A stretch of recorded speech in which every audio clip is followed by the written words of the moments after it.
How bad have things gotten for the Tesla Cybertruck? Real bad. Owners are trying to trade them in at Tesla dealerships, and those stores are saying, no thanks. They're not even taking back their own vehicle on trade in. Yeah, this is according to a Mashable story that's picked up on Yahoo. This was from basically electric story as well. So, three different sources picking this thing up. I actually read this electric story last week, and somehow I missed this nugget of news, but I didn't miss it twice.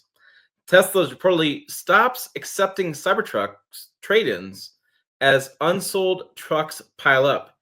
Even Tesla doesn't want this rolling dumpster. Tesla reportedly is refusing Cybertruck trade-ins as inventory. Meanwhile, as reported last week, almost $200 million worth of Cybertruck inventory is piling up.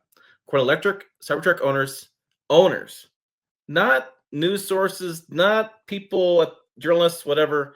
Cybertruck owners have told Electric through forums, through emails, through comments that have tried to trade in their vehicles were told that, quote, Tesla currently doesn't accept its own vehicle as a trade in. Additionally, Tesla is reportedly telling drivers that have owned Cybertrucks for a while to go through the lemon law process to get rid of their vehicle and not have to make the payments on it or take the gigantic loss. Now, that's usually for the lemon law process, usually for when the car can't be fixed. It's a defective car, but it's only within a short window of purchasing the car.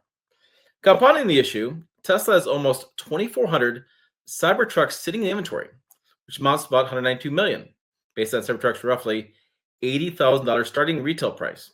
Now, think about some of these trade-ins, though. The Cyber Beast, which was one of the first trucks it came out with, was well over $100,000, and now you can't trade it in. And those Cybertrucks are being unfairly targeted by vandalism, but it's a real issue for some of those owners. Cybertrucks have also faced multiple recalls since launch. In March, Tesla recalled nearly every Cybertruck were made because the cant rail, a steel piece above the doors, is falling off.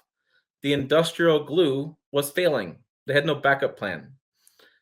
Now, that is the 8th Cybertruck recall to date. And then there's the other issues with Elon Musk and Doge and the politics behind things, which is just unfortunate that that's where the world has gotten to the point. But yes, the multiple recalls are being an issue. The electric story talks about how they're sitting on $200 million worth of recalls. They've sold about 40,000, I think, of these trucks globally. And it's a year and a half in production, and inventory is building up. The lots are becoming full. There's been some discussion about production was slowing down. People are saying, no, that's just because they're building a tunnel, Tim.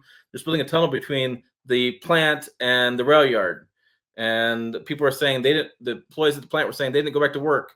And that's just what's going on. You're just reading too much in the news, Tim. And now we're seeing more and more news about containment holes in Cybertrucks not being shipped, recalls, trying to fix the recalls. And then we're seeing the growth of the inventory. And then what's interesting is another problem just happened to happen that I just saw was this one right here. The new Tesla Model Y just was unveiled, one of the best-selling SUVs in the market. And just days after opening, it's not selling.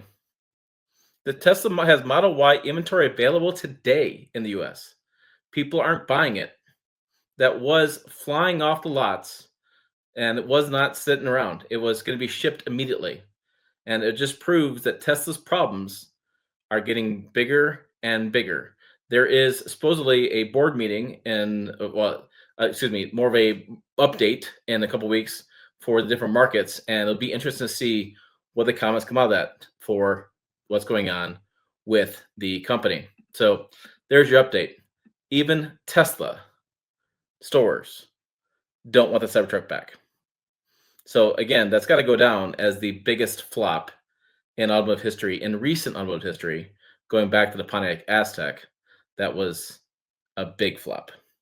I thought it was a terrible truck when it first came out. Elon's press conference really pissed me off the way he presented this truck. He told us the truck guys didn't know what the hell we're talking about, and this is what we wanted. And yeah, sorry, throwing salt in the wound for those that had to test the Cybertruck. Those that loved it, I just can't get behind this thing. And I think this is the death knell for the Tesla Cybertruck. What do you think? Put your comments down below if you're curious to read those. I'll check out the videos and channel up over here. Website down below as well, pickuptrucktalk.com. As always, thanks for watching. I will see you down the road.